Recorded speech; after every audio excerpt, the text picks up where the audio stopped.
s'agit donc de l'églantier, le Rosa canina là qu'on a derrière nous, qui est de la famille des rosacées. Donc c'est un arbuste très commun qu'on retrouve beaucoup en France, mais aussi en Europe d'une manière générale. On le retrouve plutôt dans les plaines, mais aussi jusqu'à 1600 mètres d'altitude. Donc l'églantier, il est présent dans les haies, dans les lisières, un petit peu comme ici, mais aussi dans les forêts, dans les bois un peu plus éclaircis. Il supporte très bien la lumière, il n'a pas besoin d'être à l'ombre. Donc ça, c'est le rosier sauvage. On dit qu'il est exigeant, hein, il est mésoxérophile, donc c'est-à-dire qu'il a tendance à préférer les sols moyennement secs, et il est aussi neutrocalcicole. Donc il aime les sols neutres, voire calcaires. Donc je te donne des termes un petit peu botaniques pour que tu retiennes et petit à petit on répétera. Alors tous les cynorrhodons, hein, qui sont ces fruits, ils sont comestibles, donc tu ne peux pas te tromper. Si tu vois des cynorrhodons, tu n'hésites pas, tu peux les cueillir. Tu vois cette forme, hein, c'est facile à retenir. Donc il y a différentes parties de la plante qui sont utilisées traditionnellement, telles que les pétales, hein, les pétales des roses, qui viennent plutôt au printemps. Donc elles contiennent, les pétales de ces rosiers sauvages contiennent de l'acide malique également citrique. Il faut savoir que les feuilles et l'écorce, hein, on peut les utiliser. Il y a un tanin qui est quand même assez puissant et qui a tendance à être laxatif. Donc si tu as des problèmes aussi au niveau intestinal, ça peut être une solution. Alors d'une manière générale, cet arbuste il est riche en vitamine C, hein, notamment. Et donc du coup, notamment dans le fruit de l'églantier, il est connu pour ça, hein. Il lutte notamment pour les maladies infectieuses, notamment hivernales. Il est aussi utilisé dans les carences en vitamine C, mais aussi pour augmenter les défenses immunitaires.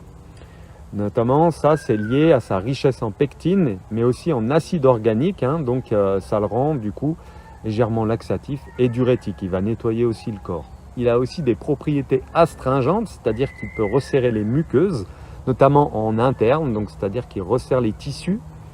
Donc sa pulpe aurait aussi été indiquée notamment pour les diarrhées, hein, et les maux de ventre. Donc cet arbuste, il n'a aucune toxicité, que tu consommes le fruit, la fleur ou la feuille, tout est comestible, hein. Cependant, on va plutôt utiliser les fruits en l'occurrence ou les fleurs, on va le voir un peu plus tard. Donc la racine de rosier, hein, qu'on a là, donc on l'appelle le rosier des chiens, donc Rosa canina comme je te disais tout à l'heure. Il a été utilisé autrefois, hein, la racine était utilisée autrefois pour soigner les blessures notamment causées par les morsures de chiens enragés, hein, qui auraient donné son nom du coup, hein. Voilà, bon, c'est une petite anecdote. Le nom Gratacu des fruits vient du fait que les poils qui sont présents à l'intérieur du cynorrhodon permet d'évacuer les oxyures qui ne sont autres que les vers qui grattent les fesses en fait, hein, les fameux gratte-cul. Désolé pour les termes un peu crus, mais il faut utiliser, on appelle un chat comme on dit. Donc en effet, ces poils, ils ont aussi un effet vermifuge. Victor Fournier, notamment un botaniste, qui préconise de les absorber avec du miel ou avec la pulpe du cynorrhodon pour éliminer les vers notamment, hein. Donc les poils à gratter, hein, sont les poils qui entourent les akènes et ils peuvent provoquer donc de vives démangeaisons. Hildegarde considérait que l'églantier était une plante réchauffante. Elle l'utilisait notamment dans les affections pulmonaires, mais aussi pour les abcès. Et elle les mettait aussi en application, hein, c'est un petit peu sur les membres, pour réchauffer les membres quand on en a besoin.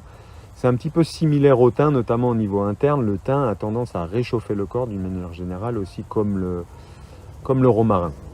Donc l'églantier, il est utile aussi, on va utiliser ses fleurs.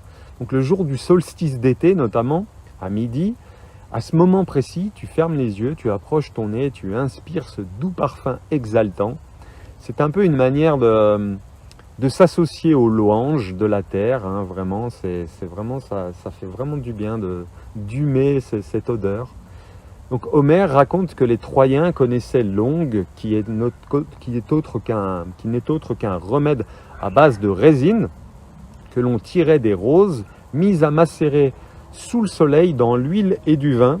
Donc c'était aussi un remède utilisé comme collyre pour les maladies des yeux notamment. Alors voici comment l'a concocter, cette fameuse eau de rose de l'églantier notamment. Alors moi je concocte souvent des eaux de rose, hein, qui aidera à calmer les démangeaisons, les irritations et les rougeurs, notamment comme les eczémas, les rosacées qu'on pourrait avoir, le psoriasisme également. Donc il aide aussi à régénérer la peau, les peaux très sèches notamment. Donc il est idéal aussi en lotion pour les cheveux. Donc pour préparer cette eau de rose, on va prendre 1 ml d'eau, on va mettre les pétales de rose dedans, on va faire bouillir. Ensuite, tu coupes, dès qu'il y a une ébullition, tu coupes et tu mets à infuser pendant environ 15 minutes. Donc tu laisses infuser 15 minutes les pétales de rose. Et ensuite, tu laisses refroidir et tu transvases dans des flacons stérilisés. Voilà, ni plus ni moins, c'est très facile à faire. Et puis après, tu peux la conserver très longtemps dans ces petits bocaux stérilisés, dans ces petits flacons, dans ta salle de bain. Et puis tu utilises pour ta peau ou quand tu en as besoin. Moi, je l'utilise aussi, dans quelques gouttes. Je mets quelques gouttes dans les carafes pour informer mon eau parfois. De temps en temps, je fais ça régulièrement, notamment en hiver. Ça apporte aussi de l'énergie à l'intérieur. Donc il est notamment relié à l'énergétique du cœur. Il est c'est une plante qui permet la reliance et l'ouverture du cœur dans toute sa complétude.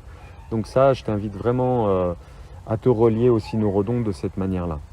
Donc je t'invite aussi à aller consulter sur l'espace en ligne, donc tu as accès. Tu vas pouvoir y trouver notamment la recette de confiture de cynorrhodon qui est pratique et délicieuse.